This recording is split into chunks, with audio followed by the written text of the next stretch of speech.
रांची में प्रदेश कांग्रेस कार्यकारी अध्यक्ष और वरिष्ठ नेता बंधु तिर्की ने सरकार से आपराधिक तत्वों के खिलाफ सख्त कार्रवाई की मांग की। उन्होंने कहा कि झारखंड में अनेक परीक्षा केंद्रों पर तथाकथित रूप से झारखंड लोक सेवा आयोग की प्रतियोगी परीक्षा के प्रश्न पत्र लीक की घटना या ऐसी खबरें पूरी तरीके से एक सुनियोजित आपराधिक साजिश है जो लाखों छात्रों के भविष्य की हत्या का प्रयास है। कुछ सप्ताह पूर्व जेएसएसएससी का प्रश्न पत्र लीक हुआ, उस मामले में सरकार तेजी से कार्रवाई करे और अपराधियों की जल्द गिरफ्तारी सुनिश्चित करे। यहाँ की जो लोगों का डीएनए में यहाँ के लोगों को, चाहे आदिवासी और मूलवासी में, इस तरह का लूट छल प्रपंच नहीं है। और इस तरह का काम सिर्फ और सिर्फ दूसरे प्रदेश के लोग पैसा देकर नौकरी करना, क्वेश्चन लीक आउट करना, इस तरह का पूरा उनका एक गैंग है। इसको आप इनकार नहीं कर सकते। मैं इसलिए इस बात मैं पूरा मैं करने दीजिए, पूरा मेरी बात समझे।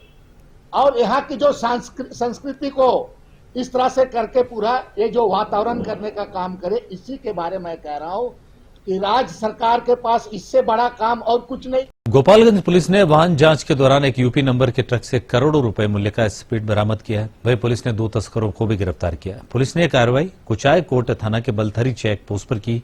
गिरफ्तार दोनों तस्कर विपिन कुमार यूपी के हाथरस और नईम फर्रुखाबाद का रहने वाले। इस मामले में एसपी स्वर्ण प्रभात ने बताया कि लोकसभा चुनाव को लेकर यूपी से आने वाली सभी गाड़ियों की सघन तलाशी अभियान चल रहा था और इसी दौरान कुचाय कोट के बलथरी चेक पोस्ट पर एक ट्रक से 50 ड्रम स्प्रीट के साथ 2 लोगों को गिरफ्तार किया गया।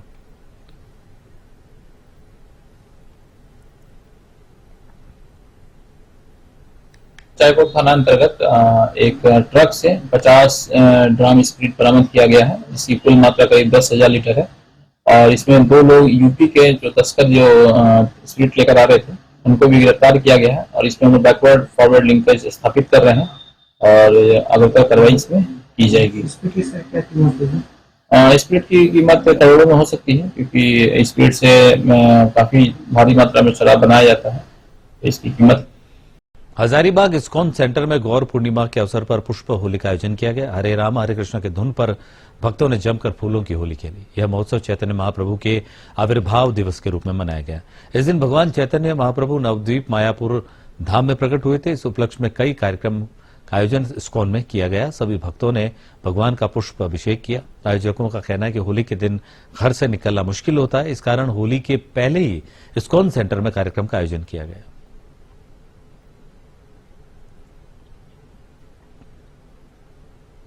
पूर्णिमा है, उसके ऊपर से आज का कार्यक्रम हो रहा है। और महाप्रभु जो है संकीर्तन के फादपिता हैं, जनक हैं। संकीर्तन को उन्होंने फैलाया। संकीर्तन के द्वारा लोगों को समझता है कि हमारे कॉमन पिता भगवान है। जब भगवान को हमें कॉमन पिता समझते हैं तो आपस में भाईचारा हो जाएगा, शांति आ जाएगी। फूलों की होली ऐसी होती है कि भगवान जब वृंदावन में आते हैं तो भगवान को फूलों से ही होली, अबीर से भी होली किया जाता है। और इस फूल के द्वारा हम ये दिखाते हैं कि हमारे जीवन का जो बेस्ट पार्ट है हम आपको देना चाहते हैं। बेस्ट चीज जो झारखंड के पलामू जिला के पांकी स्थित लाइफलाइन कही जाने वाली अमानत नदी मार्च के पहले ही सप्ताह में पूरी तरह सूख चुकी है। नदी के अचानक सूख जाने की वजह से पूरे प्रखंड में पेयजल की समस्या उत्पन्न होने वाली। बीते 2 दिनों से प्रखंड क्षेत्र के 10 पंचायत के कुल 48 गांव के लोगों को नियमानुसार पानी मिलना भी बंद हो गया है, जिससे लाभान्वित क्षेत्रवासियों के समक्ष अभी से ही पेयजल की समस्या उत्पन्न हो गई है। पेयजल की समस्या को लेकर जब नल जल योजना के सुपरवाइजर मिथिलेश कुमार से पूछताछ की गई तो उन्होंने बताया कि अमानत नदी के सूख जाने की वजह से स्थिति उत्पन्न हुई है। पानी की समस्या हो रही है कि कोई पानी हम लोग पहले से मिल रहा था, सप्लाई टैंकर से था जी इंटेक जो बना हुआ है, इससे मिल रहा था लोग पानी जी। मगर ये से 1-2 दिन से पानी नहीं मिल पा रहा और मिल रहा है तो भरपूर नहीं मिल पा रहा। मतलब 10-20 मिनट पानी हम लोग को मिल रहा है। क्या स्थिति है पानी को लेकर, बताइए। पानी को लेकर की स्थिति तो अभी खराब है, जैसे कि नदी अमानत नदी सूख गई है इस मुताबिक से। और सेटर यदि गिर जाता है तो फिर ऐसे पानी का हम लोग का कोई कठिनाई नहीं हो सकती है। मतलब बराज का जब तक।